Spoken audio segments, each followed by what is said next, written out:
혜인아, 인생은 끊임없이 외로운 거야. 그때는 참 그랬던 것 같아요.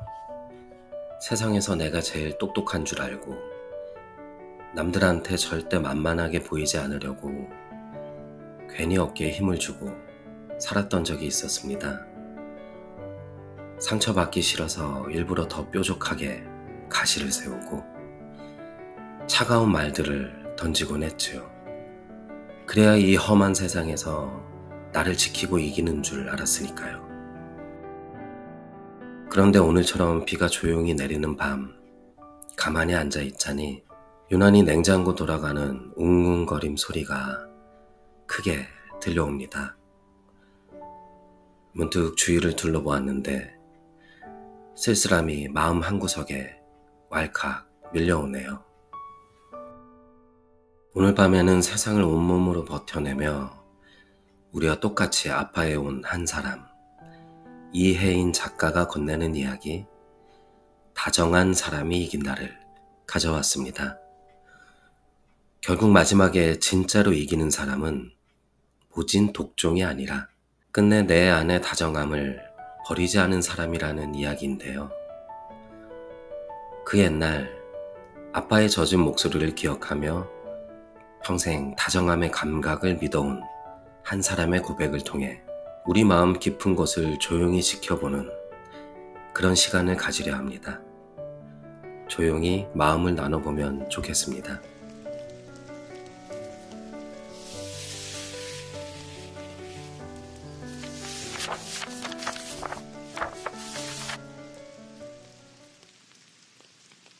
부모님의 불화가 폭풍처럼 집안을 휘몰아치던 시기, 갓 돌을 지난 나는 짐꾸러미처럼 챙겨져 경상남도 진주의 큰 이모네 집으로 보내졌다. 옹알이를 떼고 단어를 고르기 시작할 무렵 나의 세상은 부모의 품이 아닌 큰 이모와 이모부의 투박하지만 따스한 사랑으로 채워졌다. 기억조차 나지 않는 그 시절, 나는 이 집 저 집을 전전하며 사랑을 구걸하던 작은 떠돌이 아기였다. 당시 엄마의 나이는 고작 26. 지금 생각하면 꽃피기도 전에 어린 나이였다. 무엇이 우리 가족을 벼랑 끝으로 몰아세웠을까? 만약 내가 타임머신을 타고 그때 엄마를 만날 수 있다면 아무 말 없이 그 마른 어깨를 꽉 안으며 말해주고 싶다. 엄마, 당신 잘못이 아니야라고.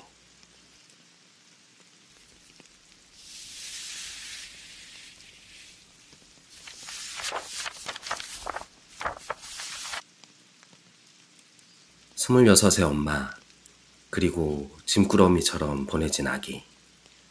참 눅눅하고 아픈 시절입니다. 하지만 우리는 나이가 들어서야 비로소 보이지 않던 부모의 청춘과 그들의 서툰 어깨를 이해하게 되지요. 당신 잘못이 아니야라는 그 말은 실은 내 안에 상처받은 어린 나에게 건네는 첫 번째 다정함일지도 모르겠습니다.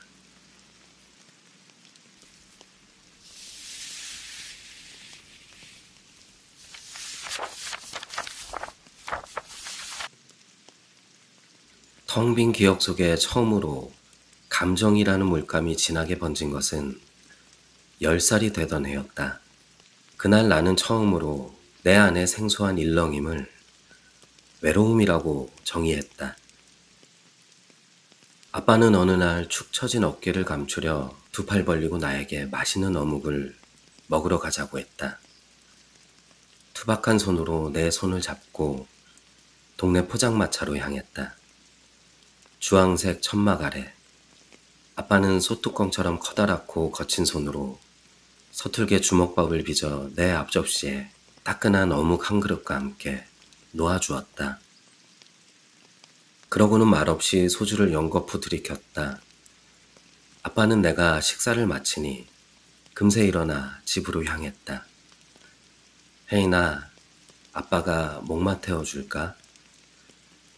아빠의 넓은 어깨에는 높고도 위태로웠다. 흔들거리는 어깨 위에서 아빠의 울음 섞인 목소리가 자장가처럼 들려왔다. 내 사랑아, 내 사랑아, 나의 사랑 혜인아, 둘도 없는 내 새끼. 아빠는 클레멘타인 멜로디에 실어 노래를 불러주었다. 그 순간 나는 가슴 한복판에 뜨거운 떡이 걸린 것 같은 기분을 느꼈다. 숨이 턱 막히고 말문이 막히는 묘한 통증. 그것은 단순히 슬픈 것이 아니었다. 나는 그날 밤 누군가의 외로움을 온몸으로 통과했다. 혜인아, 인생은 끊임없이 외로운 거야. 나는 조용히 속으로 답한다. 아니라고. 그 말이 틀렸다고. 누군가의 외로움을 사랑으로 감싸 안을 수 있는 다정한 사람이 되고 싶다고.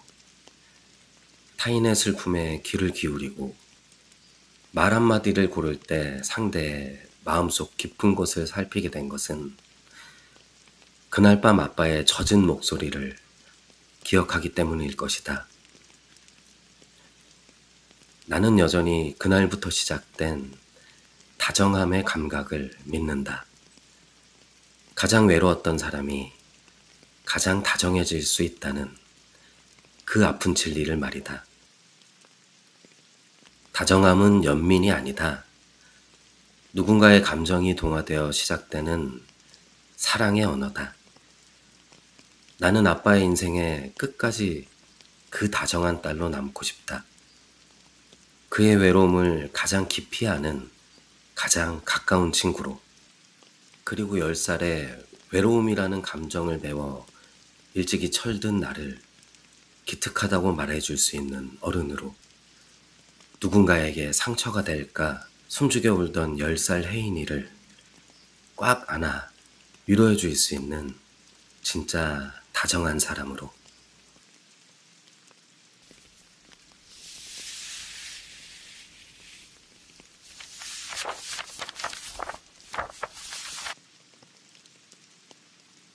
포장마차의 주황색 천막, 서툴게 빚어내던 주먹밥, 그리고 흔들리는 아빠의 어깨. 그날 밤 10살 혜인이는 슬픔 대신 누군가의 외로움을 온몸으로 배웠다고 합니다. 살면서 우리는 얼마나 많은 타인의 외로움을 그냥 지나쳐 왔을까요? 상대의 젖은 목소리를 알아채는 것, 거기서부터 진짜 다정함이 시작되는 모양입니다.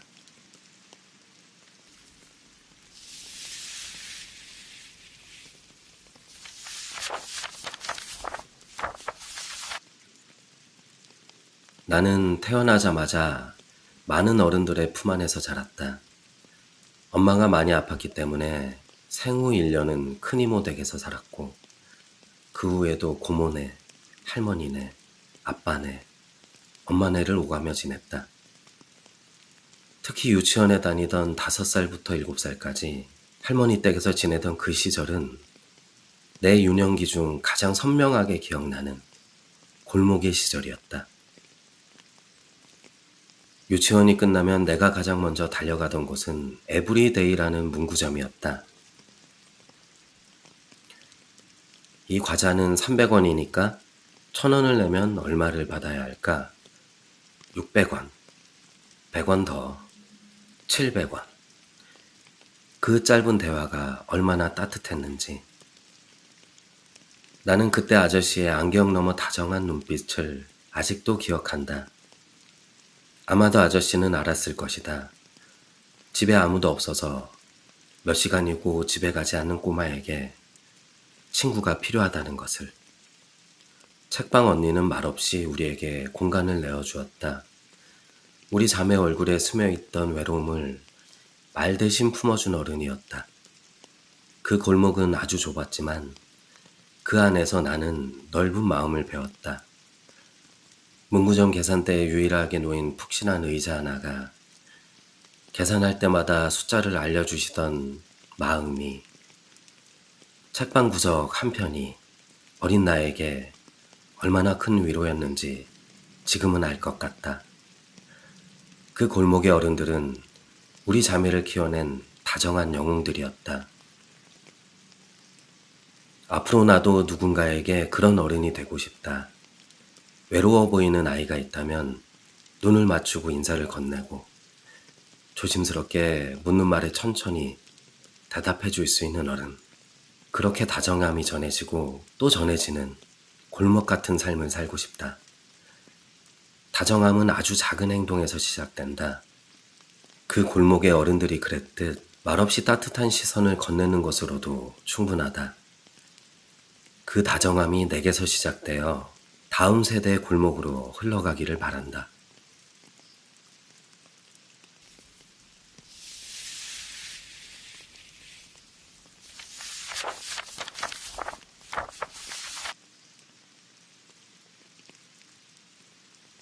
문구점 아저씨의 안경 너머 눈빛, 책방 언니의 조용한 자리 하나. 어린 날 우리를 키워낸 건 거창한 법과 제도가 아니라 골목길 어른들이 묵묵히 건네던 다정함이었습니다. 우리도 언젠가 누군가의 좁은 마당에 조그마한 그늘을 내어주는 그런 어른이 되어가고 있을까요?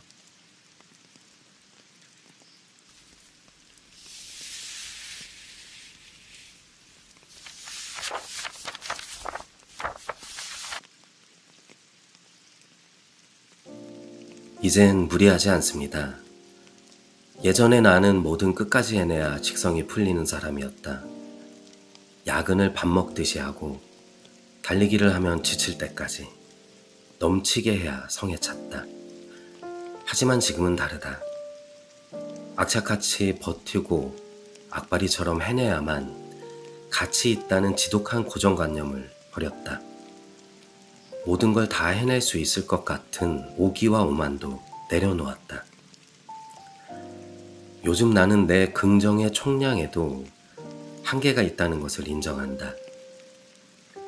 누구에게나 다정할 수 없고 모든 상황에 친절할 수 없다. 그래서 내 다정함을 낭비하지 않는다. 내가 사랑하고 지키고 싶은 사람들에게 집중한다. 무리하지 않고 살아가는 이 삶 속에서 나는 진짜 어른의 용기를 배운다. 나는 오래오래 피어있고 싶다. 계절에 맞춰 피어나는 꽃처럼 누군가 잠시 쉬어갈 수 있는 그늘 같은 사람이 되고 싶다. 그렇게 오늘도 속도를 조절하며 살아간다. 우직하게 나의 속도로 무너지지 않도록.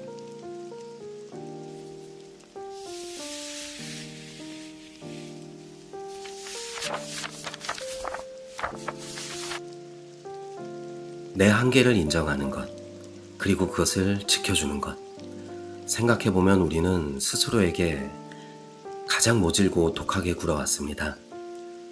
내 긍정의 총량에도 한계가 있음을 솔직하게 받아들일 때 비로소 타인을 안아줄 진짜 다정함의 여백도 생겨나는 법이겠지요.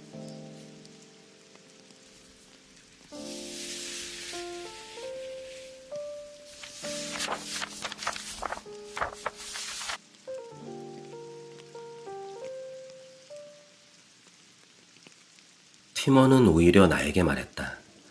요즘 나에게서 영감을 받는 키워드 3가지를 정리해봤다고 했다. 순간 상담받는 기분이 들었다.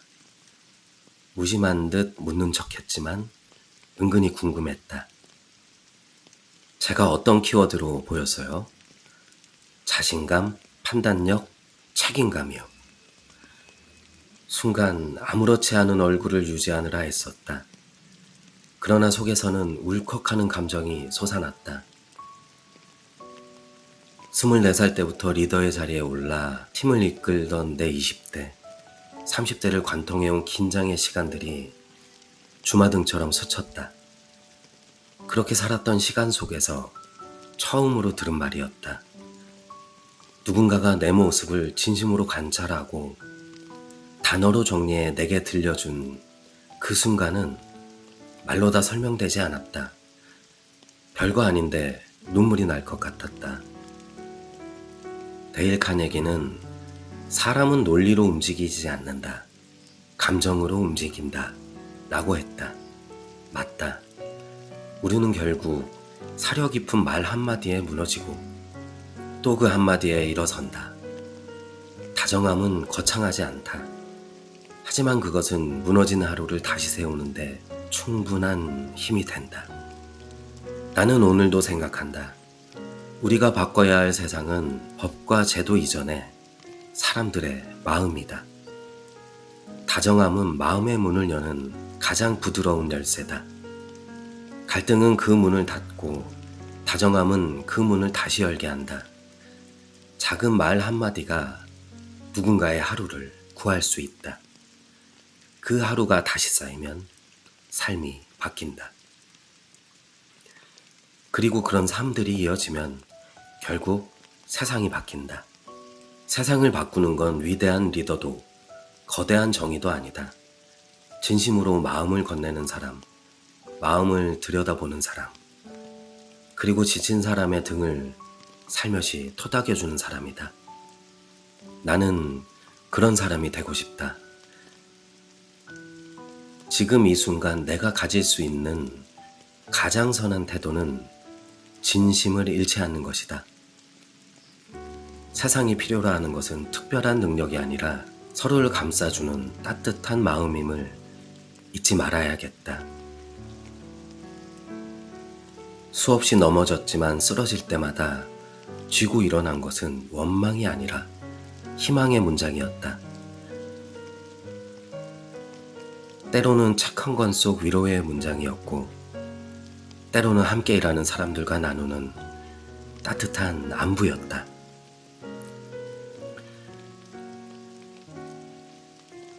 이제는 안다. 결국 우리를 구원하는 건 불행의 유무가 아니라 불행을 대하는 태도라는 것을. 나는 더 이상 불행에게 먹이를 주지 않는다. 나를 가여워하며 눈물로 불행의 덩치를 키우는 대신 그것을 내 삶의 가장 강력한 사유재산으로 삼기로 했다. 아픔을 겪어본 사람만이 가질 수 있는 깊은 공감과 다정함. 그것이야말로 그 어떤 자산보다 귀하고 단단한 나의 힘이다. 이 글을 빌려 당신에게 꼭 말해주고 싶다. 지금 당신을 흔드는 그 크나큰 불행이 당신의 전부가 아니라고.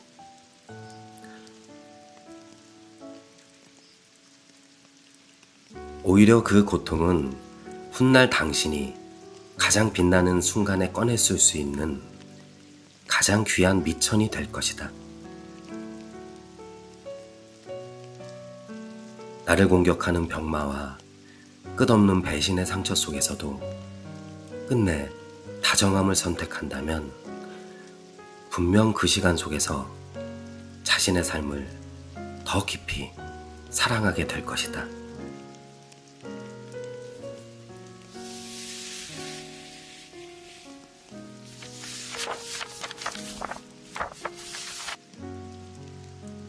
세상이 아무리 거칠고 차가워도 결국 마지막에 내 삶에 사람을 남기는 건 날카로운 칼날이 아니라 끝끝내 지켜낸 다정함이었습니다. 우리가 덮어둔 상처와 불행은 사라지지 않지만 그것을 대하는 태도를 바꿀 때 우리는 비로소 진짜 어른의 용기를 배우게 됩니다. 나를 지키기 위해 쳐두었던 그 뾰족한 빗장을 오늘 밤에는 아주 조금만 열어두는 건 어떨까요?